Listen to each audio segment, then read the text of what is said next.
Salut camarade, le même du jour est plus ou moins fait par Chance FR. Je l'ai un peu modifié pour qu'il soit plus drôle. Qu'est-ce que j'étais Chance FR. Le Père Noël quand tu lui laisses des cookies sur la table. Ce serait cool qu'il m'ait laissé un petit truc à grignoter quoi. Oh, un petit truc à grignoter. Merci mon pote. T'es un vrai bro. Et passez un bon goûter et un joyeux Noël, même si c'est largement plus Noël. J'ai dit bon goûter trop tôt. Ok. Bonne vidéo alors.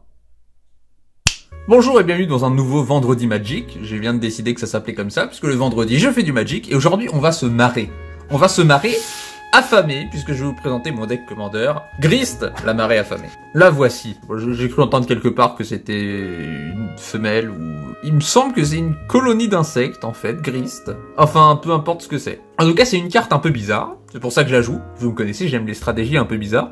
Et quand j'ai ouvert cette carte en particulier, je l'ai ouverte dans des boosters, en vidéo même, et j'ai directement trouvé qu'il y avait quelque chose entre cette carte et moi. Comme un lien inextinguible. J'ai probablement mal prononcé et mal utilisé ce mot, mais je suis sûr que vous voyez ce que je veux dire. Le premier truc bizarre avec Grist, c'est ce petit texte au début, qui dit que tant que Grist n'est pas sur le champ de bataille, c'est un insecte 1-1, une créature, en plus de ses autres types. Donc là, pendant que je vous le montre, c'est un Planeswalker créature légendaire, insecte et Grist. Ça va, vous suivez? Et c'est pour ça que ça peut être un commandant. Normalement, les Planeswalkers ne peuvent pas être commandants, mais vu que Grist, c'est un insecte, une créature insecte, plus précisément, ça fait que c'est une créature légendaire, et donc, ça peut être un commandant. Bah, l'intérêt, c'est que par exemple, si Grist est dans le cimetière, on peut la ramener sur le terrain avec des cartes qui ressuscitent les créatures, tout simplement. Mais évidemment, une fois sur le champ de bataille, c'est un Planeswalker avec ses capacités, ce qui fait que c'est un deck qui est pas ouf pour plusieurs raisons. Bah déjà, si le commandant est un Planeswalker, c'est assez fragile, les Planeswalkers en commandant. Alors, le plus 1 de Grist, qu'est-ce que c'est? Un truc assez subtil, puisque je dois tout le temps le réexpliquer à mes amis. Le plus 1 de Grist. Donc il est à 3. Paf, Grist est à 3. Le plus 1, je vais meuler la carte du dessus de ma bibliothèque et créer un jeton insecte. Voici le jeton insecte. Hop, il est là. C'est tout, c'est ça le plus 1. Cependant, si la carte meulée est un insecte, comme vous voyez, c'est un insecte, je rajoute un marqueur loyauté et je répète le processus. Donc je remeule une carte, je recrée un insecte, j'ai pas dessiné 1000 fois le même, un jeton 1-1 insecte, et en fait, tant que je meule des insectes, ça va continuer. Donc là, j'ai meulé un éphémère, je remets donc un dernier jeton insecte, et c'est bon. Donc techniquement, si j'ai 50 insectes au-dessus de ma bibliothèque, je vais mettre 50 jetons insectes et rajouter 50 marqueurs loyauté sur Grist. Ensuite, le -2 de Grist, il est un peu plus simple à comprendre. Hop, -2. Je sacrifie une créature et je peux détruire une créature ou un Planeswalker ciblé. Voilà, un petit truc de contrôle, ça peut être pratique et c'est un moteur à sacrifice. Quant au -5 de Grist, chaque adversaire va perdre un nombre de points de vie égal au nombre de créatures dans mon cimetière. Donc là, j'ai 2 insectes, vous voyez, mais on s'en fout que ce soit des insectes ou non pour cette fois. Donc chaque adversaire va perdre 2 points de vie et c'est un -5. -5, c'est violent, mais bon, comme vous avez vu, Grist, il peut monter assez rapidement en loyauté. Donc ce -5, je m'en sers vraiment très rarement. C'est assez dur à caser, même pour Grist.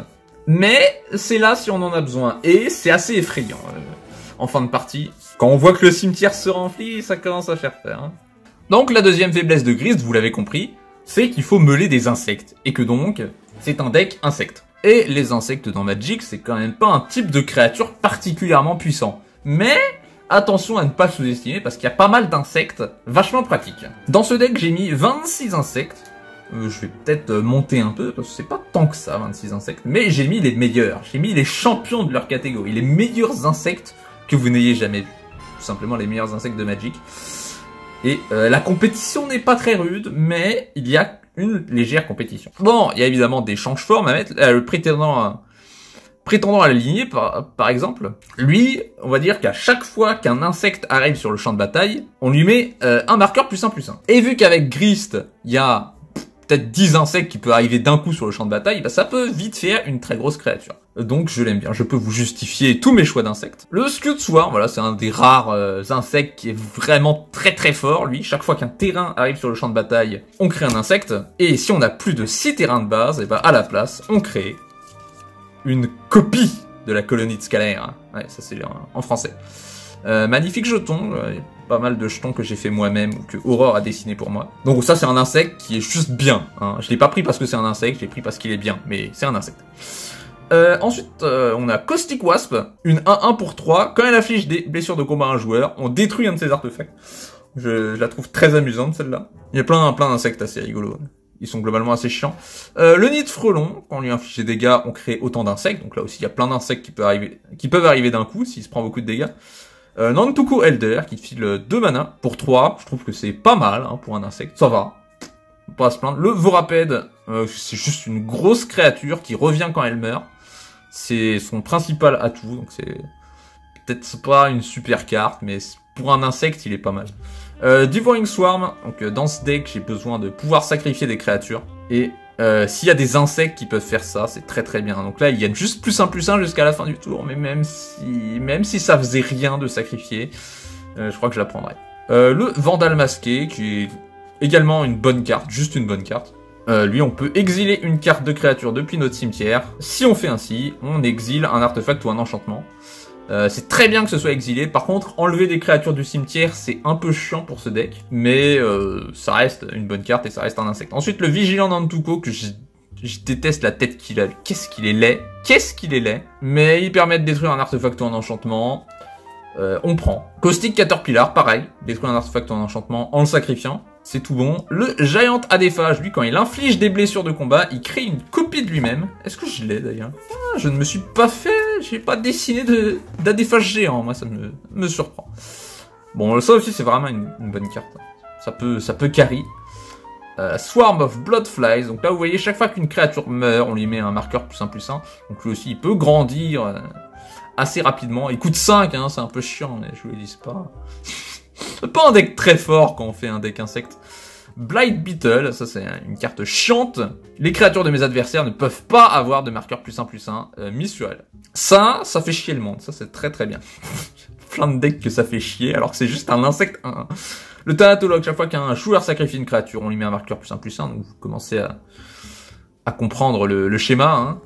Sacrifier des trucs, ça m'arrange. L'ex-parasite, qui est surprenamment fort.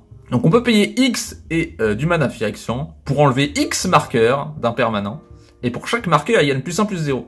Pour chaque marqueur enlevé. C'est intéressant ça, c'est un 1 pour 1 en plus. Et ça a un effet très chouette. Et c'est un insecte.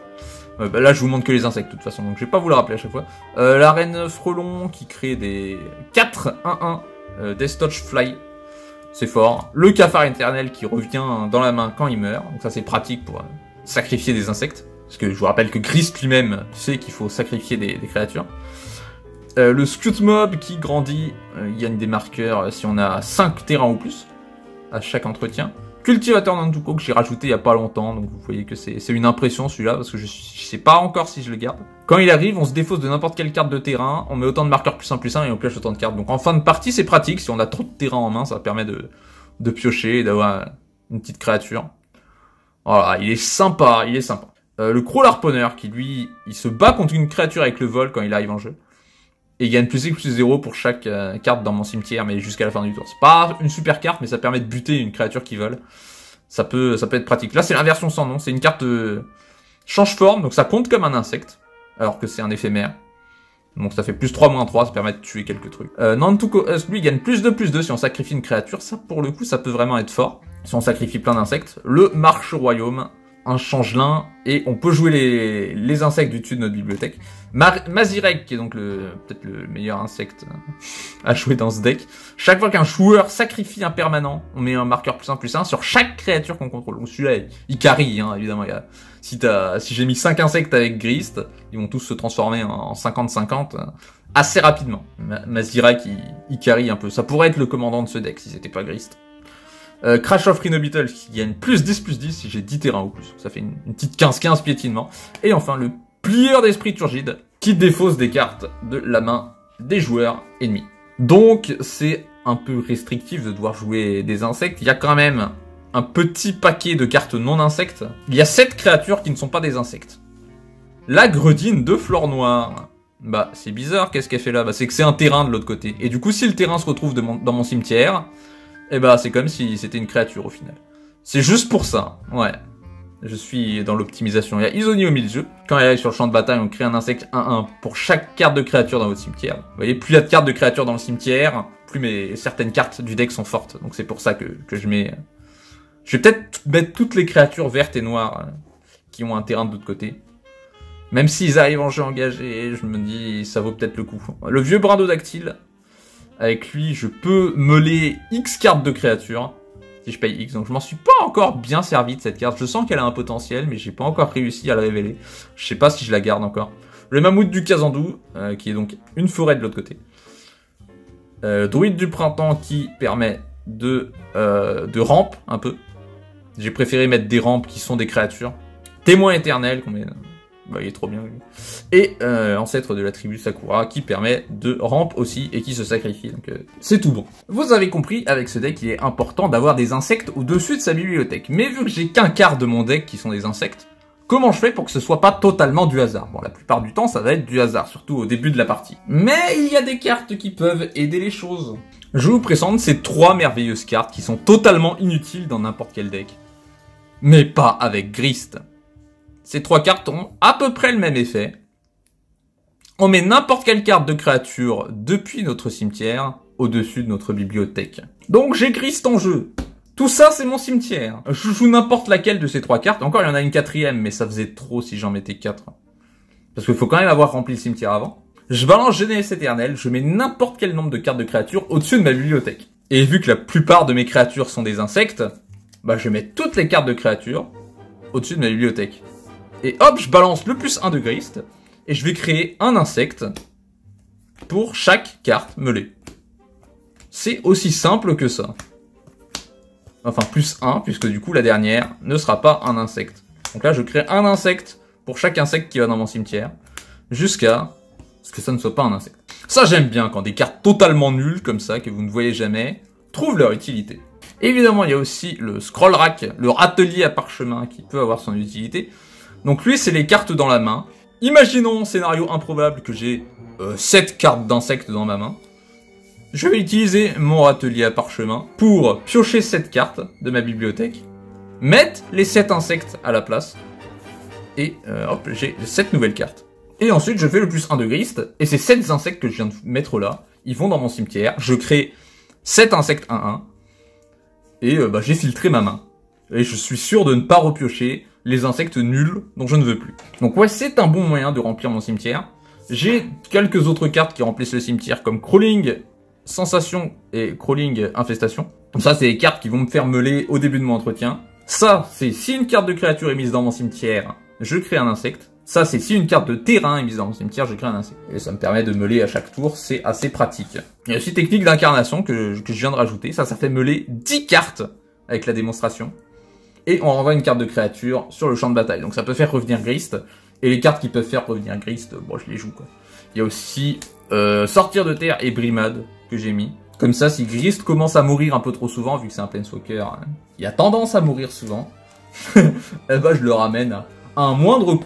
Alors, comment on gagne la partie quand notre deck est composé d'insectes pourris? Bah, la technique facile, c'est évidemment Living Death. On va exiler toutes les cartes de créatures des cimetières. Puis, on sacrifie toutes les créatures. Donc là, les ennemis n'ont plus de créatures. Et on renvoie toutes les cartes de créatures depuis notre cimetière. Hop, tout ça, c'est mon champ de bataille. Donc ça, c'est évident, quoi. Living Death, c'est la partie facile. On peut aussi gagner à la loyale, en faisant plein d'insectes, en les boostant avec une bannière du vainqueur qui va leur donner +1/+1, et faire piocher quand on joue un insecte. L'obélisque de Hurde qui va leur donner +2/+2.